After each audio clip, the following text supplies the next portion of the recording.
Student, स्वागत है आप लोगों का आज की इस वीडियो में। आज की इस वीडियो में हम लोग क्लास 12 का एक्सरसाइज 5.1 का आगे यानी क्वेश्चन नंबर 21 से देखेंगे। चलिए देखिए, यहाँ पर क्वेश्चन नंबर 21 है कि निम्नलिखित फलनों के सांतत्व पर विचार कीजिए। और तीन सवाल हमारे सामने दिया है। A f x is equal to sine x plus cos x, b f x is equal to sine x minus cos x, c f x is equal to sine x into cos x. चलिए, अगर ऐसे देख करके अगर बता दिया जाए कि इसके बारे में हम क्या कह सकते हैं, तो तीनों का तीनों संतत है। कैसे? तो चूंकि ये सब त्रिकोणमितीय फलन है, ट्रिगोनोमेट्रिक फंक्शन है, और हम जानते हैं कि ट्रिगोनोमेट्रिक फंक्शन अपने आप में संतत होता है, अपने डोमेन में वो संतत होता है, कंटिन्यूअस होता है। साइन एक्स और कॉस एक्स दोनों ही ट्रिगोनोमेट्रिक फंक्शन है, तो दोनों ही संतत होगा। और हम ये भी जानते हैं कि दो संतत फलनों का योगफल, अंतर और गुणनफल संतत होता है।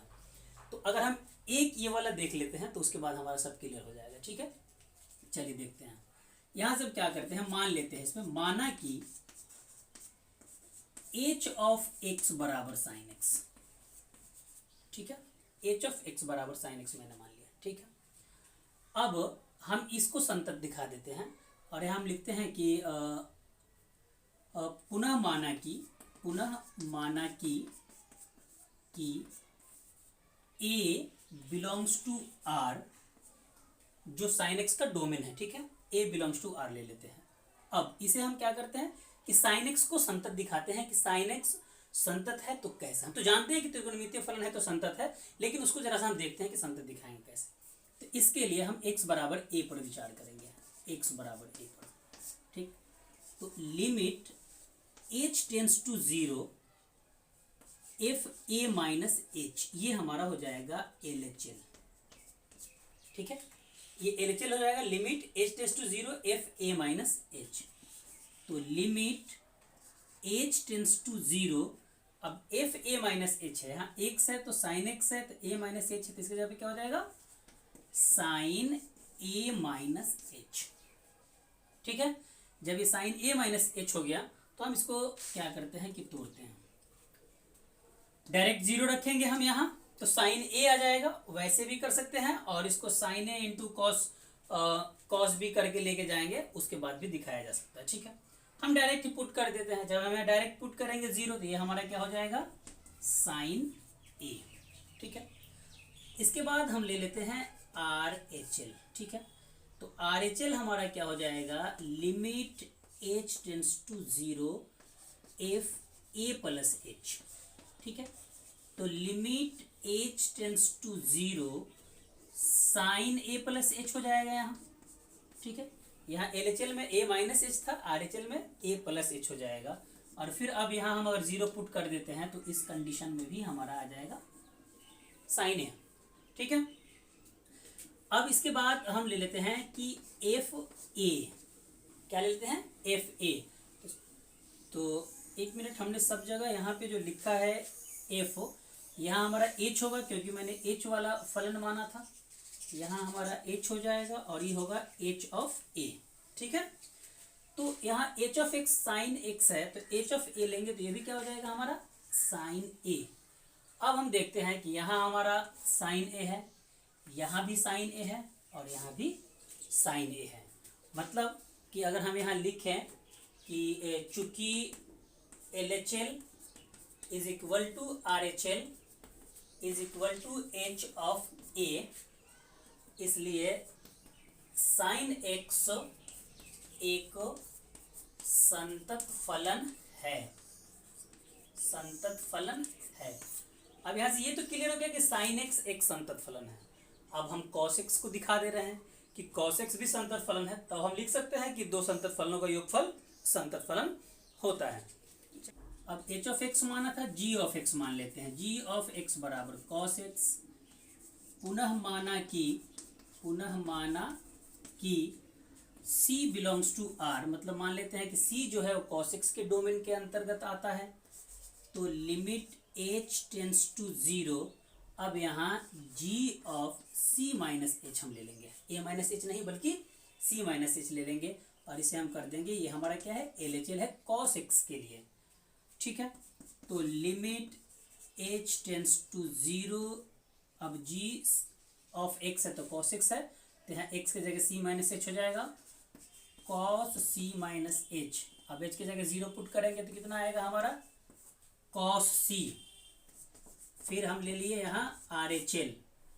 आर एच एल क्या होगा, limit h tends to zero g of c plus H.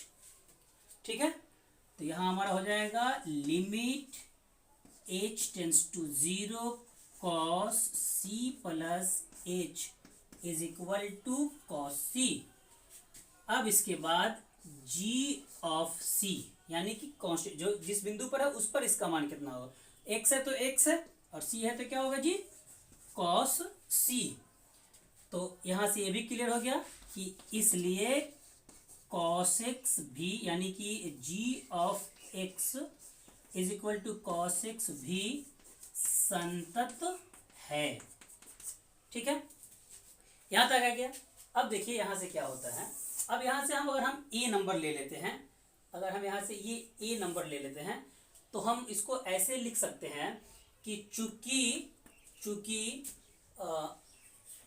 H of x एवं जी ऑफ एक्स संतत फलन है, संतत फलन है, तो h of x plus g of x भी संतत होगा, संतत होगा। अतः अब ये क्यों संतत होगा, यहां अगर देखा है क्यों संतत होगा, क्यों संतत होगा भाई, चूंकि दो संतत फलनों का योग संतत होता है, संतत होता है, इसलिए एफ एक्स संतत होगा।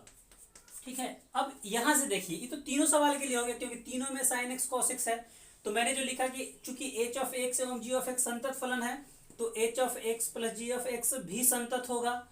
ठीक है, h of x minus g of x भी संतत होगा, h of x into g of x भी संतत होगा। क्यों, चूंकि दो संतत फलनों का योगफल अंतर और गुणनफल भी क्या होता है, संतत होता है। तो यहां से क्लियर हो गया। आप इसी तरह से ये तीनों सवाल बन गया, यहाँ पर आगे आपको इसमें बनाने की जरूरत नहीं है क्योंकि आपको साइन एक्स कॉस एक्स संतत दिखा दिया गया। इसमें आप डायरेक्ट लिख दीजिएगा, जो बात मैंने यहाँ लिखा है यहाँ प्लस करके, बी में आप यहाँ माइनस करके लिख दीजिए और सी में आप इंटू करके लिख दीजिए। ठीक है, क्लियर, और आपने इजीली 21 नंबर क्वेश्चन समझ लिया। चलिए देखिए अब यहाँ पर है 22 नंबर सवाल। बोला है कोसाइन, कोसेकेंट, सेकेंट और कोटेंजेंट के संतत्व पर विचार कीजिए।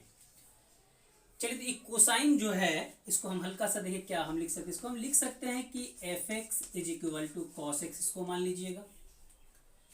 कोसेकेंट जो है इसको आप मान सकते हैं g of x is equal to cosec x, और सेकेंड को आप मान लीजिए h of x is equal to sec x, और ये आपका कुछ भी मान सकते हैं, आर ऑफ एक्स मान लीजिए कॉट एक्स। ठीक है, f x is equal to cos x, इसकी संतता को इसके पहले वाले सवाल में मैंने बता दिया है, आप इजीली इसको बना लीजिएगा, ये आपका बन जाएगा। ठीक है, जी ऑफ एक्स बराबर कॉसिक एक्स लिखा है, इसको हम अगर ऐसे लिखते जी ऑफ एक्स बराबर 1/sin एक्स, आप भी लिख दीजिएगा ऐसे ही। और उसके बाद लिख दीजिएगा कि जी ऑफ एक्स का जो हर है, ठीक है सॉरी अंश है 1, एक अचर फलन है और अचर फलन हमेशा संतत होता है। साइन एक्स एक त्रिकोणमितीय फलन है और त्रिकोणमितीय फलन संतत होता है, इसलिए इसका अंश और हर जो है दोनों का, और संतत फलन का भागफल भी क्या होता है, संतत होता है, इसलिए जी एक्स अर्थात कॉसेक एक्स एक संतत फलन है। क्लियर, उसके बाद आप इसको इसी तरह से एच ऑफ एक्स है, इसको आप लिख सकते हैं 1/cos एक्स। यहाँ भी देखिए एक जो है अचर फलन है, संतत होता है, कॉसेक एक्स त्रिकोणमितीय फलन है, संतत होता है, और दो संतत फलनों का भागफल संतत होता है, इसलिए h of x sec x क्या है जी, संतत है। ऐसे सेक एक्स तो डायरेक्ट त्रिकोणमितीय फलन संतत होता है, लेकिन बोला इस पे विचार कीजिए, तो एक लाइन इस तरह से करके हम दिखा देंगे, ठीक है। या नहीं तो कोई एक बिंदु ए लेकर के, जैसे मैं LHL RHL लिमिट इसमें दिखाया गया था, आप इसमें भी दिखा सकते हैं, ठीक है। चलिए आपका अब r ऑफ x जो है, इसको आप cot x को क्या लिख सकते हैं, cos x बटा sin x। तो cos x एक संतत फलन है, sin x एक संतत फलन है, और दो संतत फलनों का भागफल भी एक संतत फलन होता है, इसलिए r ऑफ x यानी कि cot x है एक संतत फलन होता है, ठीक है। आसानी से आप इसे बना लीजिएगा। आगे देखते हैं, ये आपका 23 नंबर क्वेश्चन। इसमें कह रहा है कि f x is equal to sine x by x कब, जब एक्स 0 से छोटा है, और f x is equal to x plus 1 कब, जब एक्स का मान 0 से बड़ा या बराबर है। हमें करना क्या है, यहाँ ये दिखाना है कि असांतत्य की कोई बिंदु है या नहीं है, ये बताना है। हम बात किस पे करेंगे, 0 पर, ठीक है। तो चलिए हम यहाँ से LHL ले लेते हैं। LHL क्या होगा, limit x tends to 0 minus, ठीक है, एफ एक्स। चलिए तो limit x tends to 0 minus, 0 minus मतलब जहां x 0 से छोटा है, तो x यहाँ 0 से छोटा है, तो यहाँ हमारा क्या हो जाएगा, साइन एक्स बाई एक्स हो जाएगा। तो साइन एक्स बाई एक्स, ठीक है। अब देखिए अगर हम यहाँ पर 0 पुट कर दे रहे हैं, तो साइन 0 और नीचे भी 0, तो साइन 0 का मान 0 और 0 0 बटा 0 हो जाएगा। तो ये अनिर्धारक रूप आता है, तो हम 0 पुट नहीं करेंगे, बल्कि हमें पता है कि जब लिमिट एक्स टेंस टू 0 होता है और साइन एक्स बाई एक्स होता है, तो इसका वैल्यू हमारा कितना होता है, 1 होता है। हम डायरेक्ट यहाँ पर 1 लिख देंगे, ठीक है। अब इसके बाद हम क्या करते हैं कि अब हम लेके जाते हैं RHL। जब हम RHL लेंगे तो इसका मतलब होगा कि limit x tends to 0 plus f x, limit x tends to 0 plus f x की जगह पर, मतलब कि x का मान जब 0 से बड़ा है, x का मान जब 0 से बड़ा है, तो एफ एक्स का मान x प्लस 1 है। मैंने यहाँ लिखा x प्लस 1। अब यहाँ अगर 0 पुट करते हैं तो 0 प्लस 1 कितना आ जाएगा, 1 आ जाएगा। इसके बाद हम ले लेंगे f0। तो x जब 0 के बराबर है, यहाँ f0 का मतलब कि x 0 के बराबर है, तो x 0 के बराबर यहाँ है, तो ये वाला ही फलन लेंगे, एफ एक्स का ये वाला मान होगा। मतलब x के जगह पर अगर हम यहाँ x है तो यहाँ x है, तो यहाँ 0 है, तो यहाँ क्या होना चाहिए, 0 प्लस 1 इज इक्वल टू 1। तीनों बराबर हो गया, तो हम लिख सकते हैं कि चूंकि LHL is equal to RHL is equal to F0, इसलिए एफ एक्स एक्स बराबर 0 पर संतत है, संतत है। इसका मतलब हुआ कि यहाँ असांतत्य का कोई भी बिंदु नहीं है। नेक्स्ट देखिए हमारा 24 है। यहाँ ये क्या कह रहा है कि f x is equal to x square into sine 1 by x कब, जब x का मान 0 के बराबर नहीं है तब, और f x is equal to 0 कब, जब x का मान 0 के बराबर है। हमें ये दिखाना है कि ये एक संतत फलन है, ठीक है, या जांच करना है कि संतत फलन है या नहीं है। अब चलिए यहाँ ये x does not equal to 0 का मतलब हुआ कि x या तो 0 से बड़ा होगा या 0 से छोटा होगा। मतलब कि LHL और RHL, लेफ्ट हैंड लिमिट और राइट हैंड लिमिट, दोनों के लिए एफ एक्स का मान ये आ जाएगा। सिर्फ एग्जैक्ट वैल्यू ऑफ फंक्शन के लिए x बराबर 0 पर हम एफ एक्स को 0 लिख सकते हैं। तो एक ही बार में हम इसको बना सकते हैं, एक ही बार में हम इसको लेके चलते हैं। क्या करते हैं, हम लिखते हैं कि लिमिट x टेंस टू 0। अब हम यहाँ निगेटिव और पॉजिटिव नहीं लिख रहे हैं, हमें पता है कि दोनों के लिए यही है। तो सीमा का अस्तित्व कब होता है, जब दोनों तरफ से बराबर है। मतलब कि बाएं तरफ से भी सीमा का मान और दाएं तरफ से भी सीमा का मान बराबर होता है, तो सीमा का अस्तित्व होता है। जब यही फलन जाएगा x बराबर 0 पर, तो बराबर आना ही आना है, ठीक है।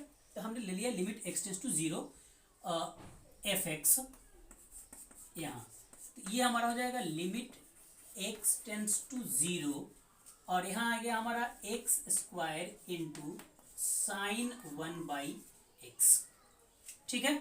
अब चलिए अगर हम डायरेक्ट मान पुट करते हैं तो यहाँ तो 0 हो जाएगा और यहाँ भी 0 हो जाएगा, तो ये तो अपरिभाषित हो जाएगा, इसलिए हम यहाँ इसको डायरेक्ट पुट नहीं कर रहे हैं।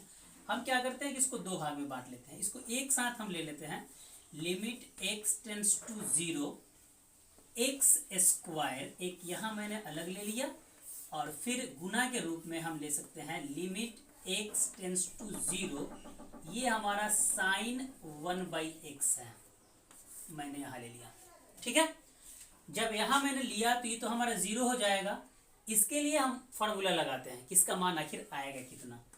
तो limit x tends to 0 sine 1/x, और मैंने 1/x से भाग दे दिया यहाँ पर, और यहाँ गुना करा दिया 1/x से।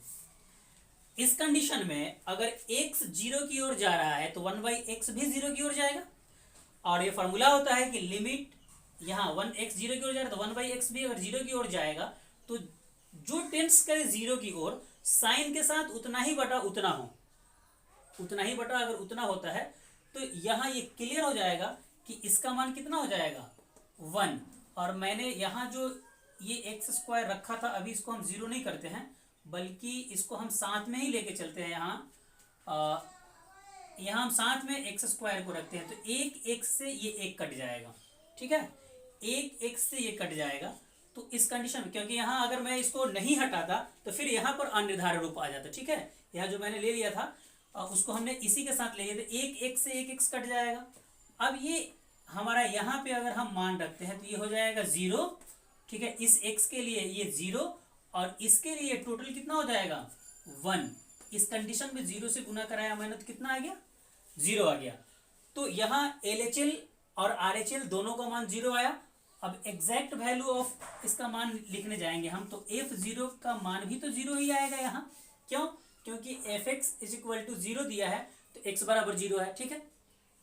अब यहाँ हमारा क्या हो गया कि यहाँ चूंकि limit x tends to 0 fx, सीमा का अस्तित्व है, बराबर है f0, इसलिए x बराबर 0 पर fx संतत है, ठीक है। यहाँ थोड़ा सा ये मिसअंडरस्टैंडिंग हुआ होगा, तो उसको जरा क्लियर कर लीजिएगा। देखिए लिमिट के साथ में अगर दो फलन गुना में है तो अलग अलग हम लिमिट में ले सकते हैं, मैंने यहाँ ले लिया है, ठीक है, जबकि इसको यहाँ लेना नहीं था, क्योंकि हम जब इस फॉर्मूला को अप्लाई किए हैं तो एक x नीचे बच जा रहा था। अगर हम डायरेक्ट मान पुट करते तो इसका मान 1 आता, यहाँ 1/0 रहता, और मैंने पहले इसके लिए 0 लिख दिया था जो कि गलत था। अब एक से एक कट जाएगा, अब इस x के जगह पे 0 रखे तो 0, और ये फॉर्मूला बेसिस पर कितना आ गया 1। इस तरह से आपके सामने यहाँ 23 और 24 दोनों क्लियर हो गया। फिर आगे देखते हैं। इस सवाल है 25, यहाँ कह रहा है कि fx is equal to sine x minus cos x कब है यदि x does not equal to 0, और fx इज इक्वल टू -1 कब है यदि x इज इक्वल टू 0, ठीक है। अब इसमें सवाल में कह रहा है कि f के संतत्य की जांच कीजिए जहां f निम्नलिखित फलन द्वारा परिभाषित है। फिर से उसी तरह से 24 की तरह जब x does not equal to 0 दे दिया है तो इसके लिए हमारा ये LHL और RHL दोनों यही प्रयोग होगा। तो हम एक साथ ही इसको ले लेते हैं, limit x tends to 0 fx, ठीक है। तो लिमिट x टेंस टू 0, अब fx का मान आ जाएगा हमारा sine x minus cos x, ठीक है। मान पुट करते हैं हम, 0 यहाँ रख देते हैं x जगह पर, क्योंकि नीचे कुछ नहीं है, डायरेक्ट मान पुट किया जा सकता है। तो ये कितना आ जाएगा हमारा साइन 0 माइनस कॉस 0। आप जानते हैं कि साइन 0 का मान 0 होता है और माइनस कॉस 0 का मान 1 होता है। इसमें से घटाएंगे तो कितना आया -1, ठीक है, -1 आ गया। अब डायरेक्ट लेते हैं वैल्यू ऑफ फंक्शन, f0 लेंगे। जब x 0 के बराबर है तो fx का मान कितना है -1, तो यहाँ -1 आ गया। तो यहाँ लिख दीजिए चूंकि limit x tends to 0 fx is equal to f0, इसलिए x बराबर 0 पर fx संतत है, ठीक है।